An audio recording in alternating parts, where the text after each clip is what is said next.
अधिक मासात कृष्ण सेवा का करावी? श्रीकृष्ण भक्तांसाठी खास माहिती. जय श्रीकृष्ण. तुम्हाला माहित आहे का? अधिक मास हा साधा महिना नसतो. हा महिना श्री विष्णू आणि श्रीकृष्णांना समर्पित मानला जातो. आणि म्हणूनच या काळात केलेली कृष्ण सेवा खूप पुण्यदायी मानली जाते. पण प्रश्न असा आहे, कृष्ण सेवा म्हणजे नेमकं काय? अधिक मासात कोणती सेवा करावी? आणि कोणत्या छोट्या गोष्टींमुळे श्रीकृष्ण प्रसन्न होतात? आजच्या व्हिडिओमध्ये आपण हे सगळं जाणून घेणार आहोत. म्हणून व्हिडिओ शेवटपर्यंत नक्की बघा. शास्त्रानुसार अधिक मासाला पुरुषोत्तम मास असंही म्हटलं जातं. कारण या महिन्याचे स्वामी स्वतः श्रीहरी विष्णू मानले जातात. आणि श्रीकृष्ण हे विष्णूंचाच अवतार असल्यामुळे या काळात कृष्ण भक्ती आणि कृष्ण सेवा करण्याला विशेष महत्त्व दिलं जातं. असं म्हणतात की या महिन्यात भक्तीने केलेली छोटी सेवा सुद्धा अनेक पटींनी फळ देते. म्हणूनच अनेक लोक या काळात जप, पूजा, दान आणि सेवा करतात. आता जाणून घेऊया, अधिक मासात कोणकोणती कृष्ण सेवा करू शकतो. 1. राधे कृष्ण नामस्मरण. सर्वात सोपी आणि प्रभावी सेवा म्हणजे रोज मनापासून राधे कृष्ण किंवा हरे कृष्ण हरे राम या मंत्राचा जप करणे. असं म्हणतात की नामस्मरणामुळे मन शांत होतं, घरातील नकारात्मकता कमी होते आणि भक्तीची भावना वाढते. 2. श्रीकृष्णाला तुळशी अर्पण करा. तुळशी श्रीकृष्णांना अत्यंत प्रिय मानली जाते. म्हणून रोज पूजा करताना कृष्णाला तुळशीपत्र अर्पण करा. पण लक्षात ठेवा, तुळशी तोडताना स्वच्छता आणि नियम पाळा. 3. गायीची सेवा करा. श्रीकृष्ण आणि गाय यांचं नातं खूप खास मानलं जातं. म्हणून गायीला चारा देणे, पाणी देणे किंवा शक्य असेल तर गौसेवा करणे हे खूप पुण्यदायी मानलं जातं. 4. भगवद्गीता वाचा किंवा ऐका. अधिक मासात दररोज भगवद्गीतेचा एक अध्याय जरी वाचला तरी त्याचा सकारात्मक परिणाम मनावर होतो. कारण गीता आपल्याला योग्य विचार, योग्य कर्म आणि जीवन जगण्याची दिशा देते. 5. अन्नदान करा. शास्त्रात अन्नदानाला खूप मोठं महत्त्व दिलं आहे. या महिन्यात गरिबांना, भुकेल्यांना किंवा गरजू लोकांना अन्नदान केल्याने श्रीकृष्णांची कृपा मिळते असं मानलं जातं. 6. मंदिरात सेवा करा. जर शक्य असेल तर मंदिर साफसफाई, भक्तांना मदत, प्रसाद वाटप किंवा छोटी सेवा करा. कारण सेवा म्हणजे फक्त पैसा नाही, तर वेळ आणि प्रेम देणंही सेवा असते. पण एक गोष्ट लक्षात ठेवा, काही लोक फक्त दिखाव्यासाठी भक्ती करतात. लोकांनी कौतुक करावं म्हणून पूजा करतात. पण श्रीकृष्णांना दिखावा नाही, तर मनातील भाव महत्त्वाचा असतो. म्हणून भक्ती छोटी असली तरी चालेल, पण ती मनापासून असावी. आणि हो, अधिक मासात शक्य असेल तर वाईट सवयी टाळा. खोटं बोलणं टाळा. कोणाचं मन दुखवू नका. कारण खरी कृष्ण सेवा म्हणजे चांगलं वागणं आणि दुसऱ्यांना आनंद देणं. अधिक मासात कोणते मंत्र म्हणावेत आणि कोणते पठण करावे? अधिक मास हा श्रीविष्णू आणि श्रीकृष्ण भक्तीसाठी खूप पवित्र मानला जातो. म्हणून या महिन्यात खालील मंत्र आणि पठण विशेष शुभ मानले जातात. 1. नमो भगवते वासुदेवाय. हा श्रीविष्णू आणि श्रीकृष्णांचा अत्यंत प्रभावी मंत्र मानला जातो. मन शांत करण्यासाठी, नकारात्मकता कमी करण्यासाठी आणि भक्ती वाढवण्यासाठी हा मंत्र रोज 108 वेळा म्हणू शकता. 2. हरे राम महामंत्र. हरे कृष्ण कृष्ण कृष्ण हरे हरे, हरे राम राम राम हरे हरे. हा मंत्र मनातील ताण कमी करून भक्तीची भावना वाढवतो असं मानलं जातं. 3. विष्णू सहस्रनाम.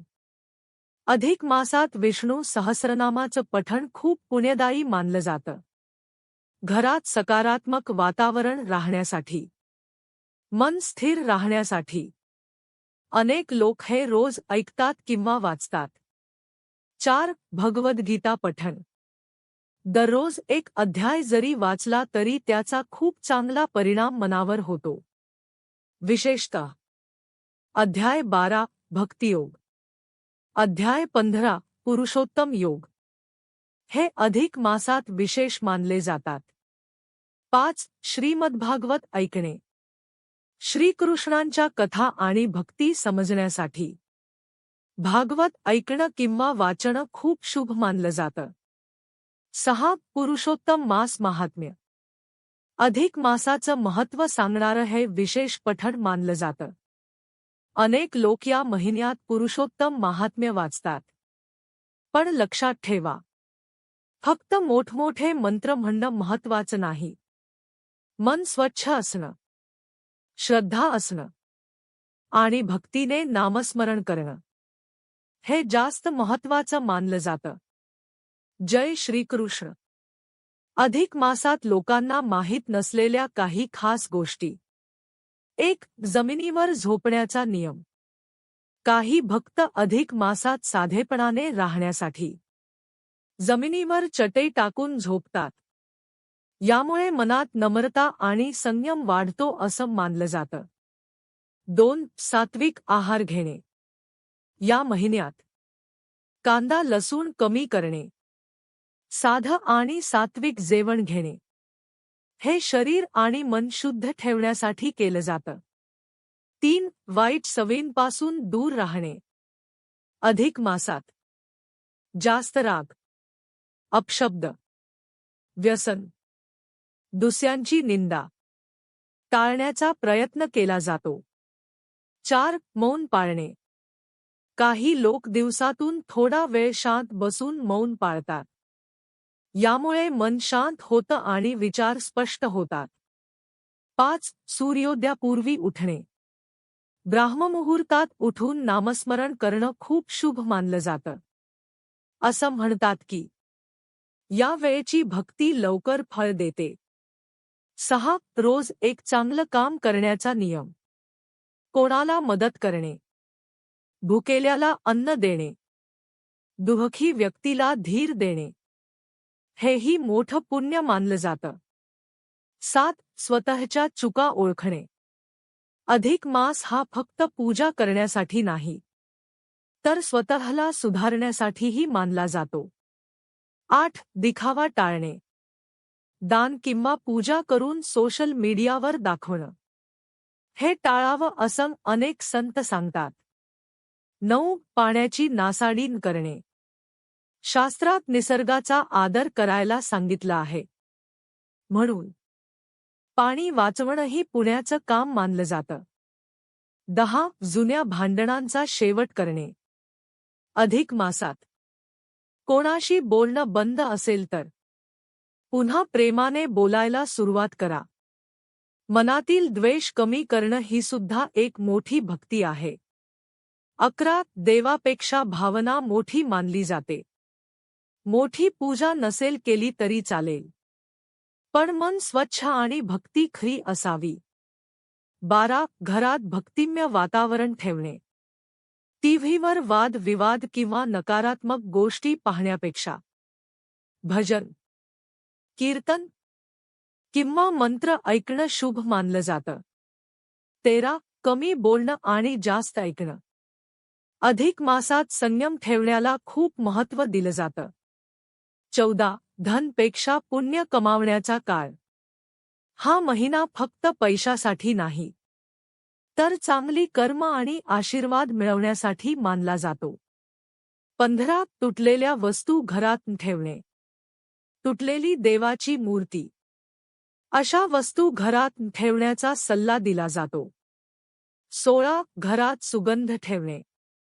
धूप किंवा नैसर्गिक सुगंधामुळे घरातील वातावरण प्रसन्न राहतं असं मानलं जातं. 17. देवघर स्वच्छ ठेवणे. अधिक मासात रोज देवघर स्वच्छ करणं ही सुद्धा एक सेवा मानली जाते. 18. पैशांचा अपमान टाळणे. नोटा फेकणे, पाय लागणे किंवा पैशांची नासाडी करणं हे टाळावं असं सांगितलं जातं. 19. अन्न बनवताना नामस्मरण. स्वयंपाक करताना देवाचं नाव घेतलं तर घरात सकारात्मक ऊर्जा राहते असं अनेक लोक मानतात. 20. सकाळी घराचे दरवाजे उघडे ठेवणे.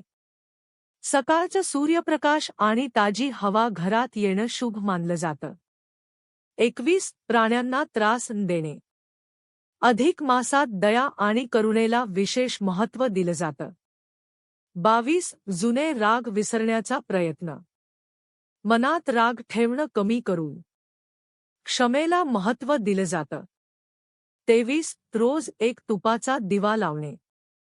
विशेषतः संध्याकाळी तुपाचा दिवा लावल्याने मन शांत राहतं असं मानलं जातं. 24. संतांच्या कथा ऐकणे.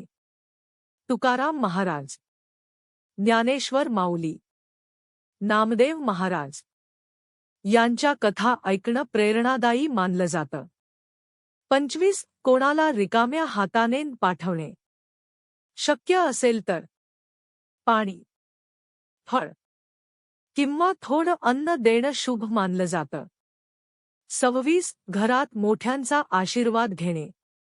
रोज सकाळी आई वडील किंवा वडीलधायांना नमस्कार करणं पुण्यदायी मानलं जातं. 27. स्वतःसाठी थोडा शांत वेळ काढणे. मोबाईलपासून दूर राहून थोडा वेळ देवाचं नामस्मरण करणं मनाला खूप शांतता देतं. 28. भक्तीत सातत्य ठेवणे. एक दिवस खूप पूजा आणि नंतर काहीच नाही. यापेक्षा रोज थोडी भक्ती करणं अधिक महत्त्वाचं मानलं जातं. 29. फुलांचा आदर करणे. देवाला अर्पण केलेली फुलं पायाखाली पडून देणं ही सुद्धा भक्तीचा भाग मानला जातो. 30. मी बदलणार हा संकल्प. अधिक मासात वाईट सवयी सोडण्याचा छोटा संकल्पही मोठं पुण्य देतो असं मानलं जातं. शेवटी फक्त एवढंच, अधिक मास हा स्वतःला बदलण्याची एक सुंदर संधी असते. या काळात थोडा वेळ श्रीकृष्ण भक्तीसाठी द्या. कदाचित तुमच्या आयुष्यातील शांती आणि आनंदाची सुरुवात इथूनच होईल. जय श्रीकृष्ण. व्हिडिओ आवडला असेल तर लाईक करा, शेअर करा आणि चॅनलला सबस्क्राईब नक्की करा.